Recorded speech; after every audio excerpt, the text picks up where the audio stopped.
Welcome to our Gour অপশনিয়া চ্যানেলে তোমাদের সবাইকে স্বাগত।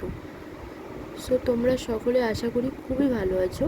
আর আজকে আমি একটা ইউনিক টেস্টি হেলদি রেসিপি তোমাদের সঙ্গে শেয়ার করব।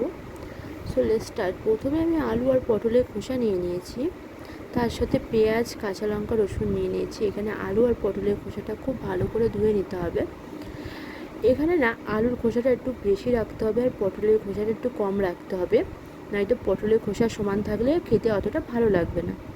আমার মেয়ে স্নান হয়ে গেছে, সো মা এখানে পাউডার আর লোশন মাখিয়ে দিচ্ছে।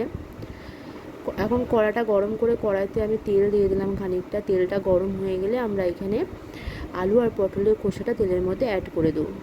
আর আমার ভিডিওটা যদি ভালো লেগে থাকে তো তোমরা প্লিজ চ্যানেলটাকে সাবস্ক্রাইব করে দেবে আর পাশে থাকা বেল আইকনটা অবশ্যই ক্লিক করে দেবে।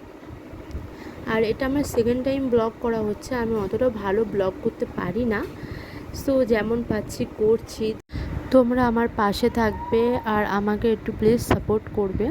আর এখানে হয়তো আমার মেয়ের গলার আওয়াজও পাবে, কারণ আমার মেয়েকে কোলে করে নিয়ে আমি এখানে ভয়েসটা দিচ্ছি। সো এর মধ্যে আমি এখন নুন আর হলুদটা অ্যাড করে দেবো। এখানে আর কোনো এক্সট্রা কোনো মশলা লাগবে না, শুধু নুন আর হলুদটা দিলেই হবে। আর নুন হলুদটা অ্যাড করার পরে এখানে খুব ভালো করে এটা মিশাতে হবে, কারণ না মিশালে না এখানে কোনো মশলা যাচ্ছে না, তো অতটা ভালো টেস্ট আসবে না। এটা একটুখানি ভাজা হওয়ার জন্য একটু টাইম দিতে হবে।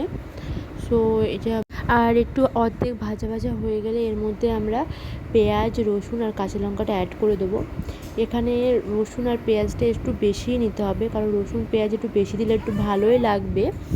আর কাঁচা লঙ্কাটা এখানে আপনারা আপনাদের পছন্দ মতন দেবেন। আমার যেইটুকুনি প্রয়োজন হবে আমি সেইটুকুনি দিয়েছি এখানে কাঁচা লঙ্কা। সো এইগুলো অ্যাড করার পরে খুব ভালো করে ভাজতে হবে। দেখবে যে ভাজতে ভাজতে কড়াইতে লেগে যাবে, তখন বুঝতে পারবে যে অর্ধেক ভাজা ভাজা হয়ে গেছে। এই আলু পটলের খোসাটাকে আমরা যত বেশি ভাজবো, যত কড়া করে ভাজা করব, তত খেতে টেস্ট বেশি হবে। সো সেই কারণে তোমরা একটু চেষ্টা করবে একটু ভালো করে ভাজার জন্য। আমি এখানে অনেকক্ষণ অনেকক্ষণ টাইম নিয়ে ভাজছি আর কি।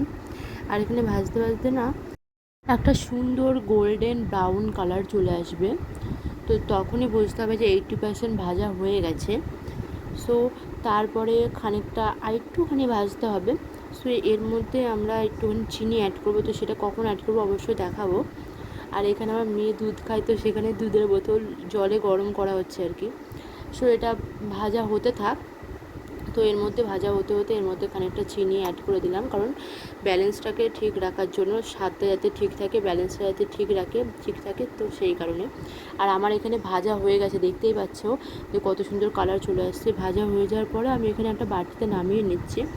আর এটা নামানোর সাথে সাথে কখনোই ব্লেন্ড করবে না, এটা নামানোর কমসে কম আধ ঘন্টা রেখে দেবে একটু ঠান্ডা হওয়ার জন্য। ঠান্ডা হয়ে যাওয়ার পরে তোমরা অবশ্যই ব্লেন্ডারের মধ্যে ঢেলে ব্লেন্ড করতে পারো।